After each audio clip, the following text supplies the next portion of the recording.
ரஜீம் பிஸ்மில்லாஹிர் ரஹ்மானிர் ரஹீம். எல்லா புகழும் இறைவனுக்கே, அல்ஹம்துலில்லாஹ். இன்னைக்கு நம்ம எதை பற்றி பார்க்க போகிறோம் அப்படின்னு சொல்லும்போது, இந்த வாழ்க்கையை வாழ்வதற்கு 3 கலைகளை நம்ம கற்றுக்கிறோம். நபி ஸல்லல்லாஹு அலைஹி வஸல்லம் சொல்லியிருக்கிறாங்க, இந்த துன்யாவை வெல்வதற்கும் இந்த துன்யாவை நல்ல முறையில் வாழ்ந்து முடிப்பதற்கு 3 கலைகள் நமக்கு தெரிய வேண்டும் இன்ஷா அல்லாஹ். அது என்ன அப்படின்னு சொல்லும் பொழுது, சுபூர், ஷுக்கூர், இஸ்திக்ஃபார். இந்த 3ம் இருந்தால் போதும் இன்ஷா அல்லாஹ். இந்த துன்யாவுடைய வாழ்க்கையில என்ன ஏற்ற பள்ளங்கள் பள்ளமேடு வந்தாலும் அல்லாஹு தஆலா இந்த துன்யாவில் நமக்கு ஒரு வெற்றியை கொடுப்பா இன்ஷா அல்லாஹ். அதுல ரொம்ப பாத்தீங்கன்னா ஷுக்கூர் கூட ஒரு விதமா, அதாவது சொபுர், ஷுக்கூர், இஸ்திக்ஃபார்னா என்ன அர்த்தம்? பொறுமையாக இருத்தல், நன்றி செலுத்துதல், பாவ மன்னிப்பு தேடுதல். பொறுமையாக இருத்தல், நன்றி செலுத்துதல், பாவ மன்னிப்பு தேடுதல். இந்த 3ஐயுமே இந்த 3உடைய இல்மை நாம் கற்றுக்கொண்டோமேயானால் இந்த துன்யாவில் நல்ல முறையில் நம்மளுடைய வாழ்வை முடித்து கொள்ளலாம். சுப்ஹானல்லாஹ். இதில் பார்த்தீங்கன்னா ஷுக்கூர், நன்றி செலுத்துதல் கூட ஒரு விதமாக நமக்கு தெரிந்தோ தெரியாமலோ அல்லாஹ்வுக்கு நன்றி செலுத்தி கொண்டு தான் இருக்கிறோம். இப்போ உதாரணமாக நம்ம சொல்லணும்னா, நமக்கான ஒரு இப்போ நமக்கு உடலுடைய உறுப்புகள் எல்லாமே நிஅமத், அல்லாஹ் கொடுத்த நிஅமத். இந்த நிஅமத்துக்கு நன்றி எப்படி செலுத்தி கொண்டு இருக்கிறோம்? தேவையில்லாத விஷயங்கள், அந்த ஒரு பார்வைன்னு எடுத்துக்கிறோமே, தவறான பார்வையிலிருந்தும் தவறான விஷயங்களிலிருந்து நம்முடைய பார்வையை தாழ்த்தி கொள்கிறோம், இல்லை கண்ணை மூடிக்கொள்கிறோம், இல்லை அதிலிருந்து நம்ம விலகி கொள்கிறோமே, ஆனால் அதுவும் ஒரு ஷுக்ர் தான், நன்றி செலுத்துதல். அதே போல நாவு, இந்த நாவை கொண்டு என்ன வேணாலும் பேசலாம், எது வேணாலும் நம்ம இது பண்ணிக்கிறலாம். ஆனால் இந்த நாவடக்கத்தை கட்டுப்படுத்தி கொண்டு தேவையில்லாத வார்த்தைகள், விதண்டாவாதங்கள், பொய் பேசுவது, புறம் இதுல இருந்து நம்மளுடைய நாவை பாதுகாத்து கொண்டு இருந்தோமே, ஆனால் அதுவும் ஒரு விதமான ஷுக்கூர், நன்றி செலுத்துதல். ஆக நம்ம தெரிந்தோ தெரியாமலோ ஷுக்கூர் கூட செஞ்சு கொண்டு இருக்கிறோம், அல்ஹம்துலில்லாஹ். அதே போல இஸ்திக்ஃபார், அல்லாஹு தஆலா நம்ம செய்யக்கூடிய பாவங்களுக்கு உணர்ந்து மன்னிப்பு கேட்கறது ஒரு வகை. 2வது, நாம் செய்யக்கூடிய பாவங்களுக்கு நம்மளுக்கு தெரியாமலேயே சில அமல்களை கொண்டு, நாம் செய்யக்கூடிய நல்ல அமல்களை கொண்டு அல்லாஹ் மன்னிச்சு கொண்டுதான் இருக்கிறான். இதோ இந்த மஜ்லிஸ் எடுத்துக்கிறோமே, இந்த மஜ்லிஸ் நம்ம திக்ர் செஞ்சு கொண்டு இருக்கிறோம், நன்மையை நாடி திக்ர் செய்யறோம். ஆனா ஒரு பக்கத்தில் நம்முடைய பாவங்கள் எல்லாம் மன்னிக்கப்பட்டு கொண்டு இருக்குது. அப்படிதானே? மலக்குமார்கள் அல்லாஹு தஆலா கேட்பான், அவங்க என்ன கேட்குறாங்க, எதை இது பண்றாங்க எல்லாம் சொல்லும் பொழுது அவங்களுடைய பாவங்களை எல்லாம் அல்லாஹ் மன்னிப்பதாக உங்களை வச்சு நான் சாட்சி சொல்றேன் அப்படின்னு சொல்லிட்டு அல்லாஹு தஆலா சொல்லி கொண்டு இருப்பா. ஆக ஷுக்கூரும் இஸ்திக்ஃபாரும் நாம் தெரிந்தோ தெரியாமலோ செய்து கொண்டிருக்கிறோம், அல்ஹம்துலில்லாஹ். இந்த சொபுர் என்கின்ற அந்த பொறுமை, அது மட்டும்தான் இந்த உலகத்துல இருந்துச்சு. நாம் அந்த கலையை, அந்த இல்மை, அந்த ஹிக்மத், அந்த ஞானத்தை பெற்றுக்கொண்டால் போதும், இந்த துன்யா நமது காலுக்கு கீழ்தான். சுப்ஹானல்லாஹ். இது ஒரு இப்படி கூட ஒரு கவிதை சொல்லுவாங்க. அந்த தாபீன்களுடைய காலத்துல ஒருத்தர் என்ன செஞ்சாரா, கையில ஒரு திருகம் வச்சிருந்தார். அந்த திருகத்தை பார்த்துட்டு இது யாருடைய திருகம் அப்படின்ட்டு அந்த தாபியை கேட்கிறார் அந்த மனிதர் இடத்துல. அப்ப அந்த மனிதர் சொல்வாரா, இது என்னுடைய திருகம், என்னோட காசு அப்படின்னு சொல்லுவார். அப்ப அந்த தாபியை சொல்லுவாங்க, இந்த திருகத்தின் காரணமாக, இந்த காசின் காரணமாக இறை அன்பையும் நற்கூலியையும் உனக்கு இந்த காசு பெற்று தந்தால் மட்டும்தான் இது உனக்குரியது. புரியுதுங்களா? இந்த காசு, இந்த திருகத்தின் மூலமாக இறை அன்பும் மறுமையில் நற்கூலியும், இந்த பணம், இந்த செல்வம் உனக்கு பெற்று தந்தால் மட்டும்தான் அது உனக்குரியது அப்படின்னு சொல்லுவாங்க.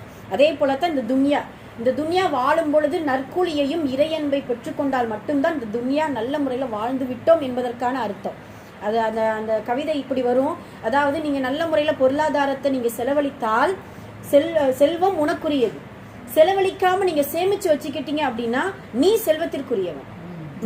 செல்வத்திற்குரியவன். நல்ல முறையில இந்த துன்யாவை இந்த துன்யா முதல் இடத்துல வைக்காம நம்ம அடுத்த 2வது பட்சமாக பார்த்தால் நமக்கு துன்யா நமக்குரியது. அதே இது நம்ம துன்யாவை முதல் இடத்துல வச்சு பார்த்தோம் அப்படின்னா நாம் துன்யாவிற்குரியவர்கள். சுப்ஹானல்லாஹ். அதனால இந்த சொபுர் என்கின்ற அந்த கலை மட்டும் நம்ம கத்துக்கிறோம் இன்ஷா அல்லாஹ். அந்த சொபுர், அந்த பொறுமைக்கு என்னென்ன சில காரியங்கள் உதவி செய்யும் நமக்கு. முதல்ல என்ன அப்படின்னா, நம்மளுடைய நஃப்ஸ தயார் நிலையில வச்சுக்கிறோம். என்ன நடந்தாலும் இந்த துன்யாவில் என்னதான் அல்லாஹு தஆலா சோதனைகள், கஷ்டங்கள், ஏன்னா சாதிக்கும் பொழுதும் சோதிக்கும் பொழுதும் நாம துவண்டு விடுவோம். சாதிக்கும் பொழுது எப்படி துவழுவோம் அப்படின்னா, மகிழ்ச்சியின் உச்சத்துக்கு போயிடுவோம், அல்ஹம்துலில்லாஹ். அதன் காரணமாக நம்ம சில நேரம் இறைவனை மறக்கலாம், சில நேரம் நம்ம துன்யாவுடைய மோகத்துல சிக்கிக் கொள்ளலாம்.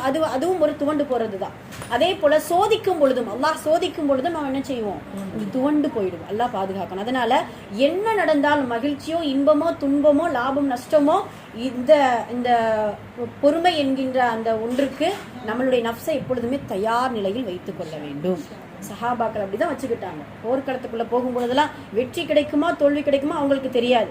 ஆனால் தவக்குல், அல்லாஹ் மீது முழு நம்பிக்கை வச்சு என்ன நடந்தாலும் சொபர், பொறுமை, அவ்வளவுதான். அவங்களுடைய கான்செப்ட் முழுமை, அவங்களுடைய வாழ்க்கை எல்லாமே பொறுமையாகத்தான் இருந்ததின் காரணமாகத்தான் அந்த நஃப்ஸை தயார் நிலையில் வைத்ததின் காரணமாகத்தான் இந்த வாழ்வை வென்றார்கள் இந்த சஹாபாக்களும் சரி, அல்லாஹுடைய தூதரும் சரி. சுப்ஹானல்லாஹ். இப்போ ஒன்று, இது பொறுமையாக நம்மளுடைய நஃப்ஸை தயார் நிலையில் வைத்துக் கொள்ள வேண்டும். ரெண்டாவது, அடிக்கடி சொல்றதா கலா கதிர நம்பியே ஆகணும்.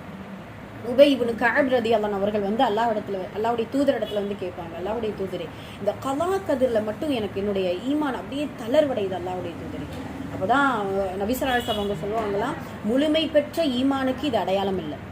இந்த உலகத்துல நம்ம எதெல்லாம் நலவா நினைக்கிறோமோ அது ஒரு சில நேரம் நமக்கு பாதகமா மாறிடும். இந்த உலகத்துல எதெல்லாம் பாதகமா நினைக்கிறோமோ அது எல்லாம் அல்லாஹ்வுடைய நாட்டத்தினால நலவா மாறிடும். அதனால எது நலவு எது தீயது என்பது அல்லாஹ்வுடைய இல்முல உள்ளது. அதனால் இந்த கலா கதிர முழுமையாக நம்பிவிட வேண்டும் அப்படின்னு சொல்லிட்டு ரசூல் ஸல்லல்லாஹு அலைஹி வஸல்லம் அவர்கள் அழகான வார்த்தை சொல்லுவாங்க, ருஃபிஅத்தில் அக்லாம், பேனாக்கள் உயர்த்தப்பட்டது, ருஜுஃபத்தில் சுஹஃப், ஏடுகள் சுருட்டப்பட்டு விட்டன. அவ்வளவுதான், ஒண்ணுமே முடியாது, அவ்வளவு வேற ஒன்றுமே கிடையாது. நம்ம தாயுடைய வயிற்றுல இருக்கும் பொழுதே மலக்குமார்கள் சொல்லுவாங்களா, யா அல்லா நுத்துஃபாவா ஆயிட்டான் இந்த மனிதன், என்னது ரத்த கட்டியா ஆயிட்டான், அலக்கா மாறிட்டான், இதோ சதை பிண்டமாக மாறிட்டான், நாங்க இப்ப 120 நாட்களுக்கு பின்னாடி இது சீதேவியா மூதேவியா அப்படின்னு சொல்லிட்டு அவங்க மலக்குமார்கள் கேட்க அல்லாஹ் தஆலா எல்லாத்தையும் என்ன செஞ்சிருவான், நம்மளுடைய விதியில எழுதி கொடுத்துருவான். அதுக்கு பின்னாடி உன்னுடைய வயது என்ன, நம்மளுடைய அஜல் என்ன, எல்லாமே தாயின் கருவறையில் அந்த முதல் உலகத்தில் இருக்கும் பொழுதே நமக்கு விதியாக்கப்பட்டு விட்டது.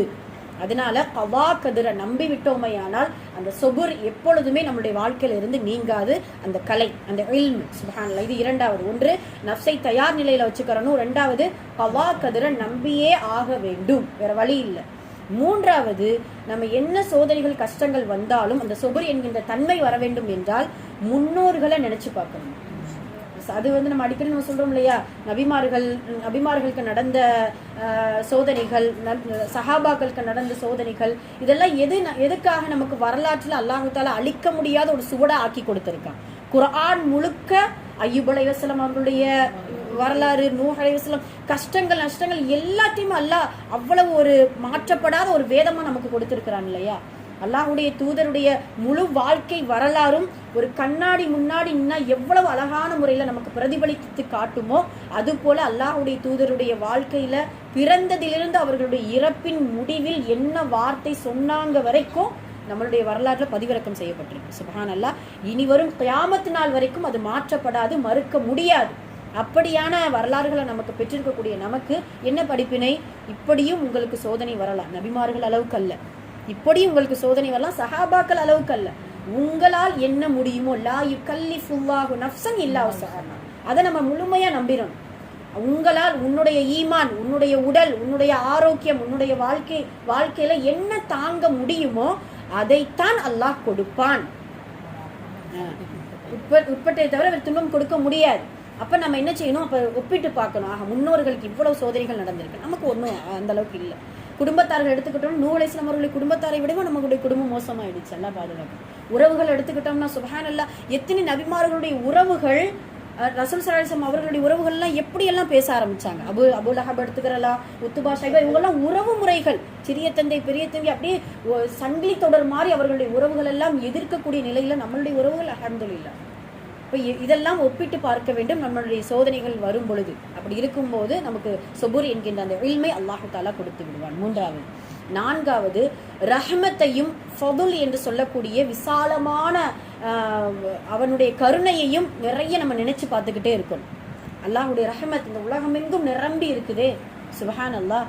அந்த அல்லாஹுடைய ரஹ்மத்தையும் அவனுடைய ஃபதுலையும் நம்ம நினைத்து இறைவன் இஸ்லாம் மார்க்கத்தில் பிறக்க வைத்து ஈமான்தாரியாக நமக்கு ஒரு அங்கீகாரத்தை கொடுத்து ஒரு கண்ணியமான ஒரு வாழ்க்கையை கொடுத்து இந்த துன்யாவுல வழி நடக்கிறதுக்காக ஒரு உஸ்வத்துல் ஹசனா என்று சொல்லக்கூடிய முன்மாதிரியான ஒரு தலைவரை கொடுத்து ஒரு கித்தாபை கொடுத்து இவ்வளவு நல்வழிகளை காட்டி, இதெல்லாம் ரஹ்மத்து தானே, அல்லாஹ் கொடுக்கக்கூடிய ரஹ்மத். அந்த ரஹ்மத்தை அடிக்கடி நினைத்தால் போதும். இதெல்லாம் அல்லாஹுடைய அவன் கொடுக்கக்கூடிய சோதனைக்கு ஒரு 1% தான். அந்த ரஹ்மத் பெரியதா, அவனுடைய சோதனை நமக்கு கொடுக்கக்கூடிய சோதனை பெரியதா அப்படின்னா அவனுடைய ரஹ்மத்து தான். சுப்ஹானல்லாஹ்.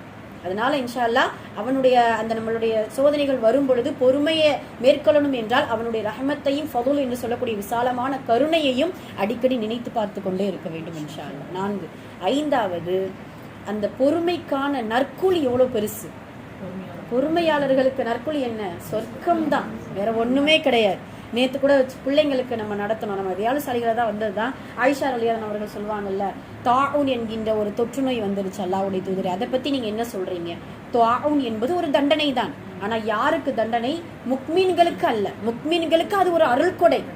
ஏன் அப்படின்னா அந்த நேரத்துல அவன் பொறுமையாக இருந்து நற்கூலியை எதிர்பார்த்தானேயானால் போருக்கு போய் ஷஹீதானவர்களுடைய நற்கூலி அவர்களுக்கு கிடைக்கும்.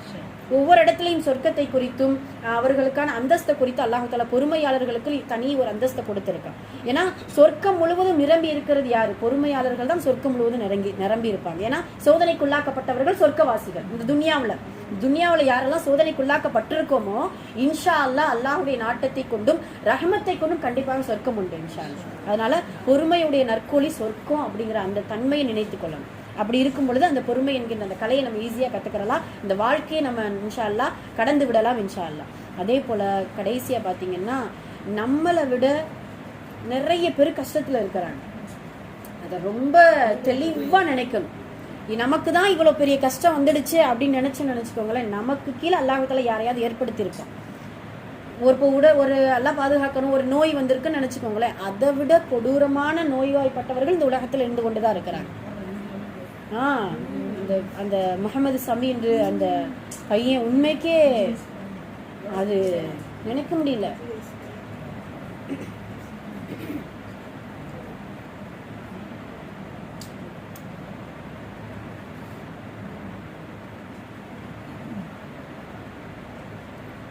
அந்த பையனுக்கு இப்போ இன்னைக்கு ஒரு வீடியோ வந்திருக்கு. என்ன, அதாவது சின்ன பையன் ஒன்றும் தெரியாது, அவனுக்கு என்ன நடக்குதுங்கிறது கூட தெரியல. அவ்வளவு சிரிப்போட சலாம் சொல்லி பதில் சொல்லி, என்னப்பா படிக்கிறேன்? நான் எல்கேஜி படிக்கிறேன். உங்க பேர் என்ன? முகமது சமி. சிரிச்சுட்டே, என்ன உனக்கு என்ன ஆகுதுன்னு உனக்கு தெரியுதா? ஒண்ணுமே அந்த பையனுக்கு தெரியல. அவ்வளவு சிரிச்சுக்கிட்டே பெட்ல இருந்து கொண்டு இருக்கிறான். அவ்வளவுதான். அல்லாஹ் தஆலா இதை விட நமக்கு எவ்வளவோ ஒரு மேன்மையை கொடுத்துருக்கிறான்ல. நிறைய துவா செய்யணும் அந்த பையனுக்காக, நிறைய துவா செய்யணும் இன்ஷா அல்லாஹ். இன்னும் 2-3 நாட்கள்ல மஞ்சை மாற்று அறுவை சிகிச்சை பண்ண போறாங்க. அது புரியுதுங்களா? அதாவது மஞ்சை இந்த எலும்புலையும் அந்த ரொம்ப இந்த எலும்புன்னு சொல்லுவாங்க. இப்போ ஆட்டு இறைச்சில எல்லாம் பார்த்தீங்கன்னா ஒரு நல்லி எலும்புக்குள்ள ஒரு ரொம்ப ஜெல்லி மாதிரி இருக்குல்ல, அந்த மாதிரி நம்மளுடைய உடம்புகள்லயும் இருக்கும். அவங்களுடைய வாப்பாவுடைய மஞ்சையை எடுத்து அந்த பிள்ளைக்கு வைக்க போறாங்க. ஒரு பெரிய ஒரு சவாலான அறுவை சிகிச்சை தான், பெரிய ஒரு சவாலான அறுவை சிகிச்சை. இன்ஷா அல்லாஹ் நிறைய துவா செய்யணும். இன்னைக்கு அந்த ஒரே ஒரு பையன்தான்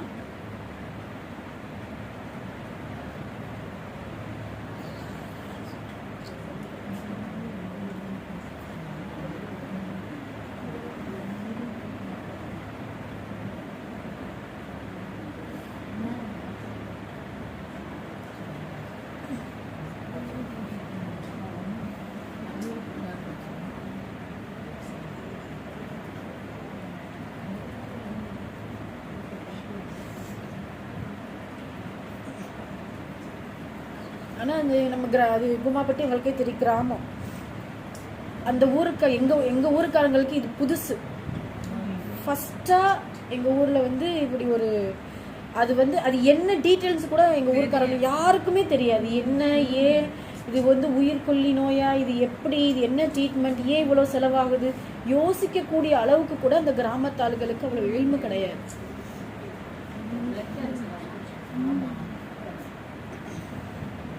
ஆனால் இந்த உதவியை விட அல்லாஹ்வுடைய பெரிய ஒரு இருக்கு. அல்லாஹ்வுடைய உதவி ஃபஸ்ட்டு வேணும். அதன் மூலியமாக தான் அல்லாஹ் தஆலா எல்லாருக்கும் அந்த தன்மையை கொடுத்து நிறைய பேர் உதவி செய்கிறாங்க. அல்ஹம்துலில்லாஹ். பரக்கத்தான உதவிகள். நம்ம எங்கள் ஊர் ஜமாத் ஆளுங்க பார்த்தீங்கன்னா அவங்க உரமுறையிலேருந்து 5 லட்சம் ரூபாய் கொடுத்துருக்குறாங்க. நேற்று கொடுத்துருக்குறாங்க. அல்ஹம்துலில்லாஹ். நிறைய அந்த காஃபிர்கள் கூட மாற்று மத சகோதரர்கள் கூட நிறைய உதவி செய்கிறாங்க. வெளிநாட்டில் இருக்கிறவங்க, தெரிஞ்சவங்க. அப்புறம் வந்து ரஜாக் டாக்டர் கூட 50,000 ரூபாய் கொடுத்துருக்குறாரு லாலசருக்கு. அவங்க வாங்கிட்டு போய் திருமலை சங்கரன் கோயிலில் இருக்கிற ரஜாக் டாக்டர் அவங்க கூட அல்ஹம்துலில்லாஹ் அந்த உதவிக்கு மேலே அல்லாஹுடைய உதவியை தான் அவங்க தாயும் தகப்பனும் எதிர்பார்த்துட்டு இருக்கிறாங்க. வேற ஒன்றுமே இல்லை.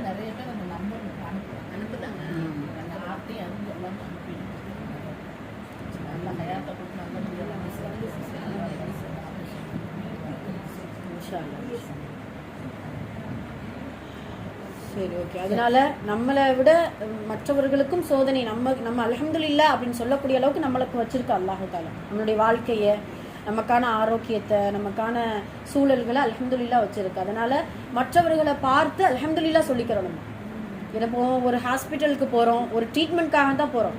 நம்மளை விட ஒரு பெரிய ட்ரீட்மெண்ட்டில் இருக்கிறவங்க படுத்திருப்பாங்க. அதை பார்க்கும் பொழுது அல்ஹம்துலில்லாஹ், அவ்வளவுதான். அதனால இன்ஷா அல்லாஹ் இப்படியான கலைகளை கற்றுக்கிட்டோம்னாலே போதும். இந்த சொபூர் என்கின்ற குணம் இந்த வாழ்க்கையில் முழுவதும் நிரம்பி இருக்கணும் இன்ஷா அல்லாஹ். நான் அதிகமாக அந்த குணம் தான் நமக்கு இப்போ வேணும். இப்போ வரக்கூடிய துன்யாவில், இன்னும் வரக்கூடிய இதில் அதான் இந்த பைத்தியக்காரங்களுக்கு மத்தியில் வாழ்கிறதுக்கு எப்படிரா அப்படிங்கிற மாதிரி தான். அதனால் அதிகமான ஃபித்னாக்கள், குழப்பங்கள், நிறைய ஸ்ட்ரெஸ், இதெல்லாம் தாண்டி அல்லாஹுடைய திக்ர், அல்லாஹ் மீது கொண்ட முழு நம்பிக்கை, அல்லாஹ் மீது கொள்ள மன உறுதி, இதெல்லாம் நம்ம இன்ஷா அல்லாஹ் நம்ம முன்ன எடுத்து வச்சோமையானால் கண்டிப்பாக சொபுர் என்கின்ற குணத்தை அல்லாஹ் கொடுத்துருவோம் இன்ஷா அல்லாஹ். அதனால் இந்த வாழ்க்கையை நல்ல முறையில் வாழ்வதற்கு இது மூன்றுமே முக்கியம். அதில் சொபுர் என்கின்ற அந்த பொறுமை மிக மிக முக்கியம் இன்ஷா அல்லாஹ்.